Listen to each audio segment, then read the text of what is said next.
Plastične vrečke so predvsem med tistimi odpadki, ki letijo okoli, to se pravi med razpršenimi odpadki na odlagališčih je pa vsekakor največ gradbenih odpadkov. Pa ste naleteli v tej čistilni akciji na veliko teh vrečk?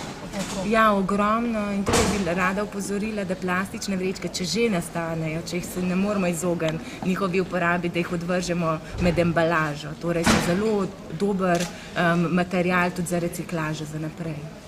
Kaj se pa da recimo iz njih narediti?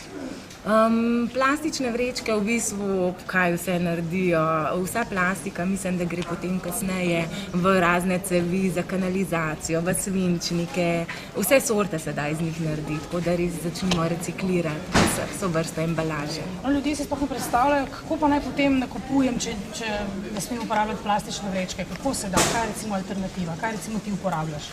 Ja, dejansko se v Sloveniji ne da čisto izogniti plastičnim vrečkam, še predvsem za sadje pa zelenjavo. Jaz saj to naredim, da eno vrečko plastično vzamem in potem dajem še druge, kar v isto vrečko, vse vrste sadje in zelenjavo.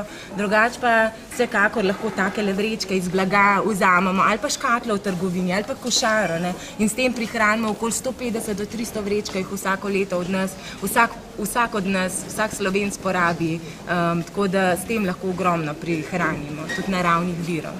Zakaj preprosto ne ukinemo uporabe plastičnih vrečk, ker da so recimo te iz blaga dosti bolj praktične, ker jo lahko 1000-krat uporabimo plastične, pa znova in znova jemljemo nove? Ja, to je nekako en tak luksuzni izdelek, ki se kar zdi, da se mu ne moramo odpovedati, čeprav moram reči, da delajo ogromno škode v naravi, od tega, da se 100 000 živali letno morskih in kopenskih umre zaradi tega, ker se pač zadušijo z njimi, tako da se jih nadomestiti. Tudi nekatere države, recimo Irska, se je zelo dobro lotila problematike, uvedli so okoljsko takso na plastične vrečke, kar pomeni, da plačaš okoli 30 centov za vrečko in se je v parih tednih uporaba znižala za 94%. Tako da vsak od nas lahko nekaj naredi že s tem, če si eno takole vrečko priskrbi.